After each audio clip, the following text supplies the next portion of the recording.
If you are someone who is selling goods online and you don't know where your profits are going, this video is for you. In this video, we will talk about 5 mistakes that ruins profit of someone who is selling goods online. Mistake number 1 is not understanding your unit metrics.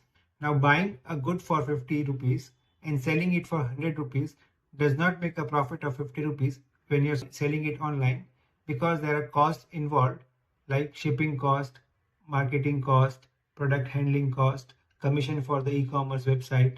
And to add all this, when a goods is returned for whatever reason, there are again costs like return handling cost, shipment cost for goods which are not even sold. So you need to track very minutely what you are making on each product, and also you need to consider refunds when you set your selling price for one particular product. Second mistake is not understanding how much you are making by spending on ads on online.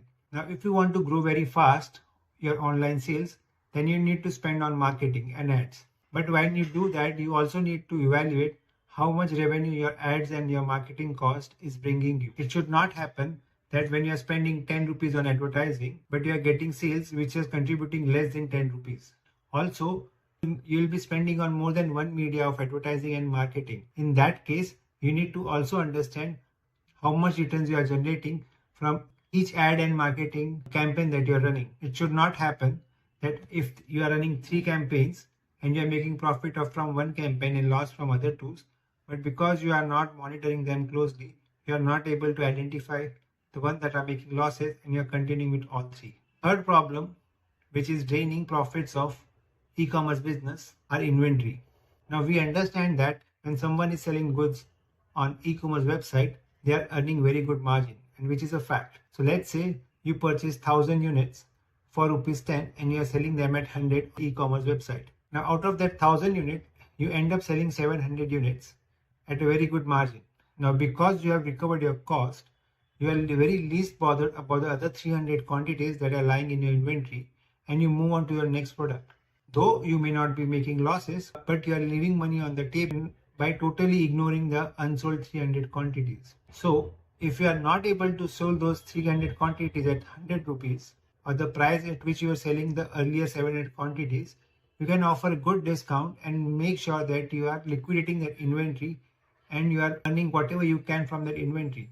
You may incur losses in this particular sale of the remaining 300 quantities, but overall you will be maximizing your profit on the entire 1000 units. Next mistake that most e-commerce businessmen are making is not reconciling their collections from the e-commerce platforms. Now, e-commerce platform has for some reason complicated the entire calculation what is due to them. You sell them, they owe you the sale amount, then they deduct the commission from that, then there are TDAs, then there are TCAs, then there are charges that you owe them, and then you're getting a net amount in your bank account. And because this is a volume game, the number of transactions that are happening on daily basis are very large. Because of this, you are not able to monitor on one-on-one basis against receive the money. As such, you are receiving money on regular basis, but then you don't know exactly for which sale you have received the money. And if you don't track this or reconcile this on a regular basis, the difference will pile up and you will never know where the money has gone. And the last mistake that e-commerce business are making while selling goods online is not tracking the revenues by multiple products which they are selling online. So let's say if you are selling 100 products online, all the 100 products may not be giving you the same margin. That may vary from product to product. You need to monitor each product margin so that you are able to decide which product to stop and which product to push more. This will help you maximize your profit in the long run. So if you are someone who is selling goods online, if you are facing this problem, correct these mistakes and your profit will rise like gold prices last year. Share this with someone who is selling goods online and is not able to making that good profits.